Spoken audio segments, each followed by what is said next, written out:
como siempre a través de TXS, siempre a las 11:30 y recuerden que además está alojado el podcast en la página de TXS. Estamos con un gran invitado hoy día, un amigo, un ex compañero ahí de estudios, don Ricardo Gárate. ¿Cómo está usted, don Ricardo? Hola Juan Pablo, ¿cómo estás? Gusto saludarte y verte nuevamente. Y saludos Gracias, a tu auditoria. gracias a usted por haber aceptado esta invitación. Me gustaría que nos contara un poquitito de su pasado como abogado en la parte militar también y hoy día en qué se está desarrollando para que la gente conozca al invitado que tenemos hoy día. Muchas gracias Juan Pablo, nuevamente reitero mi saludo a toda la audiencia. Bueno, mi nombre es Ricardo Gárate, soy abogado, me he especializado en el tema de Derecho y las tecnologías de la información. Y antes de ser abogado fui militar y me especialicé en el ámbito de la seguridad militar y la inteligencia. Cuando estuve en el ejército, una de mis últimas actividades fue estar a cargo del proyecto de ciberdefensa del ejército, de la implementación de la ciberseguridad y ciberdefensa en el ejército. Y hoy día yo me encuentro lejos de Chile, me encuentro en Colombia y hago actividades docentes tanto en Chile y acá en Colombia. Buenísimo, Ricardo. Un muy buen alumno además, alumno destacado y en el Diplomado de la Chile. Oiga, entremos en materia porque el tiempo acá vuela. Usted sabe cómo funciona esto. Mira, la primera pregunta a propósito de esto que estamos hablando, el enemigo interno, que creemos que obviamente no es una metáfora, sino que es algo real, desde el punto de vista, ¿qué es lo que significa exactamente el enemigo interno? ¿Y por qué, por ejemplo, una empresa le debiera preocupar eso respecto de la gente, Ricardo? Bueno, mira Juan Pablo, aprovechando como yo les indicaba que tengo estos dos mundos, militar, de la inteligencia y de las tecnologías de la información y el derecho, más que hablar de enemigo interno, podemos hablar de amenaza. Hace mucho tiempo se dejó de hablar desde el punto de vista militar de enemigo, sino que amenaza, y las amenazas pueden ser externas y internas, ¿ya? Y en este caso, de acuerdo a lo que tú me preguntas, ¿no es cierto?, en el ámbito de la ciberseguridad también encontramos amenazas ya sea externa e interna. Y dentro de las internas pueden ser amenazas que son desde un punto de vista deliberadas, ¿no es cierto?, intencionales, o como pueden ser accidentales. Y eso también se veía en la vida, en el ámbito militar. Por lo tanto, si nosotros queremos y pensamos de este concepto que tú me decías, enemigo interno, más que enemigo yo hablaría de amenazas. Y esas amenazas pueden venir cuando son del ámbito interno, obviamente son de quienes integran la organización, ¿ya? Las personas. Sabemos, ya hemos visto estudios, que un 60, un 70% de las amenazas internas son por situaciones que ocurren producto de personas que se sienten disconformes en la organización o han sido despedidos de la organización y realizan alguna actividad ilícita, fraudulenta, como por decirlo así en buenas palabras y chilenas, desquitarse con la organización, claro, o con el jefe. Claro. Y las otras son accidentales, como cortar un cable, estar comiendo frente al computador, etcétera, claro, etcétera, que son más de la vida diaria, pero que no son intencionales, ¿ah? Pero sí hay que tener cuidado, obviamente, con la amenaza, porque la amenaza no solamente viene externa. La gran mayoría de las amenazas son internas. Claro, claro. Ahora, cuando hablamos de lo que requiere saber alguien, el mínimo privilegio, la compartimentación de la información que muchas veces a la gente le molesta, ¿cómo podríamos trasladar esta parte del mundo militar a lo digital en la empresa? Es decir, que no se vulnere la confianza tampoco un poco de la gente interna. Bueno, súper buena pregunta, porque en el mundo militar se hablan de dos conceptos que hoy día también se están utilizando en el ámbito de la ciber, que es la necesidad del saber y el compartimentaje, ¿no es cierto? Y eso no quiere decir que uno no confíe en la gente, ¿ah? Si lo traemos a los conceptos, el need to know o el zero truth, ¿no es cierto? Nosotros lo entendemos desde pequeño cuando entramos al ejército, saber, ¿no es cierto?, que tenemos distintos privilegios conforme a los grados de necesidad del saber que tenemos. No todas las personas tienen la capacidad, la capacidad de acceder a toda la información, producto de ese compartimentaje. Y aquí debe ocurrir lo mismo, ¿ya? Yo en mis clases les coloco a mis alumnos algunos ejemplos. Por ejemplo, hace 2 años en Estados Unidos, un ingeniero que se vio fue despedido y se sintió menoscabado por el despido, ¿no es cierto? No halló mejor cosa que dejar un malware y que empezó a accionar 2 meses después y que le causó no solamente pérdida de información, sino que pérdida económica y reputacional a la empresa. O, Claro. a lo que estamos hablando en esta pregunta, el caso que tenemos de la enfermera en Angol, ¿ah? que por despecho divulgó información de una paciente que era parte de la actual pareja de su expareja. Claro. Pero ahí hay un problema. Ella tuvo acceso a toda la información clínica, o sea, no había y no existía por parte de la organización esa necesidad de saber y ese compartimentaje.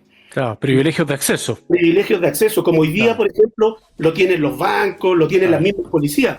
¿Ya? Claro. Antiguamente uno le podía decir a alguien, oye, revísame tal cosa, y uno lo hacía. Hoy día Muy bien, posible. los sistemas avisan, ¿no es cierto?, cuando Claro. alguien está tratando de acceder a información de las cuales no tiene privilegio. Y eso Claro. tiene que ocurrir en todas las organizaciones. ¿Ya? Claro, y ahora en este caso, tomando este último caso, cuando una persona en el ejército tiene este acceso sensible y por diversas circunstancias, en el caso tuyo te retiraste, empiezas a ejercer como abogado, ¿qué ocurre con los privilegios que tú tenías a esos accesos en el mundo militar? Ya, perfecto. Mira, antes de eso, cuando uno está en distintas unidades, tiene distintos niveles de acceso. Una por el puesto que ocupa, que desempeña, y otro por el grado que tiene. ¿Me entiendes? Por ejemplo, si yo que era especialista en inteligencia, tenía un grado de acceso más grande o tenía posibilidad de mayor acceso a información que alguien que tenía mi mismo grado, ¿no es cierto?, pero no era especialista en inteligencia, por razones obvias, ¿ya? Claro. Ahora, cuando uno se va de una unidad a otra, nuevamente la institución te hace una evaluación, ¿ya?, de seguridad, para ver cuál es el grado de acceso que te tienen que asignar. O sea, no es porque yo haya estado y haya tenido un grado de acceso 3, que es el máximo, eso quiere decir que donde yo vaya voy a tener el grado de acceso 3. No, porque ahí está, Claro. volvemos a los conceptos de necesidad de saber y compartimentaje. A la pregunta tuya, bueno, cuando yo me fui, el ejército y todas las fuerzas armadas tienen protocolo. Primero, cerrarme, ¿no es cierto?, toda la posibilidad de ingreso a la red intranet, cortarme, ¿no es cierto?, mis niveles de acceso, cortarme, ¿no es cierto?, mi correo institucional. O sea, hay una revisión de todas las posibilidades que yo tengo, ya, de poder ingresar a los sistemas y tener información que por mi condición de retiro ya no tengo por qué tenerla. ¿Ah? Eso no es un tema de desconfianza, sino que es un tema de seguridad de la organización y uno tiene que entenderlo así. ¿Ah?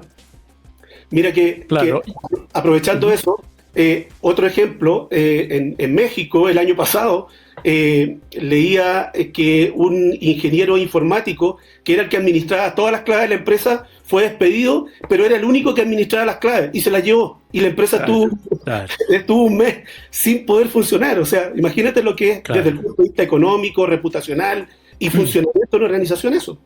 ¿Mm? Claro, ese es el ejemplo que yo di antes de subirte en el primer bloque, que me había pasado efectivamente con un TI que tenía toda la información y amenazó con no entregarla si pretendían echarlo. Entonces ese es el problema que se produce. Ahora, Bueno, Edward Snowden, otro caso emblemático. correcto.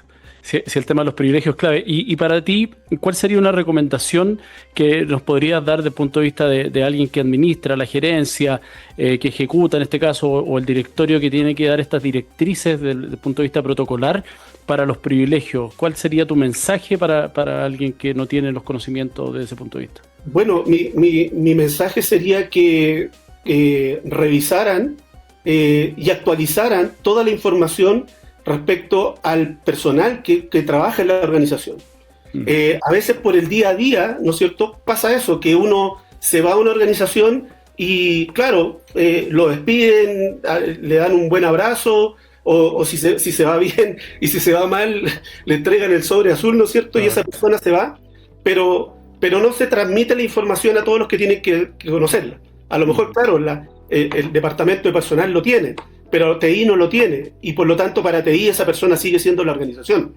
y por lo tanto hay que permanentemente tener una actualización, un upgrade en que TI con el departamento de personal o de contratación puedan hacer match y poder ver quiénes son realmente las personas que están en la organización y quiénes se han ido. Pero además de ello, establecer estos privilegios de acceso para que no todos tengan la misma posibilidad de ingresar a toda la información.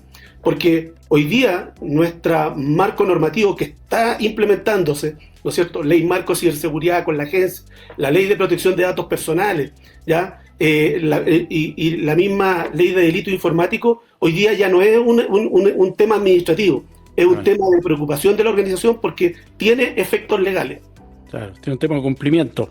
Oye, Ricardo, te quiero dar las gracias. Pasó volando, se lo anticipé, pasó volando el tiempo. De hecho, no vamos a ir con la segunda canción precisamente porque quería aprovecharte y sacarte el jugo en este tema. Sin lugar a duda, te voy a dejar invitado para otro programa para que sigamos hablando de estos temas que son muy interesantes. Te doy las gracias y te mando un gran abrazo, Ricardo, a la distancia. Muchas gracias, Juan Pablo. Gracias a la audiencia y espero haber aportado con esta doble experiencia para mantener una mejor ciberseguridad en nuestro país y un país más resiliente en este tema. Sin duda, un abrazo grande, que esté muy bien. Listo, gracias, hasta luego.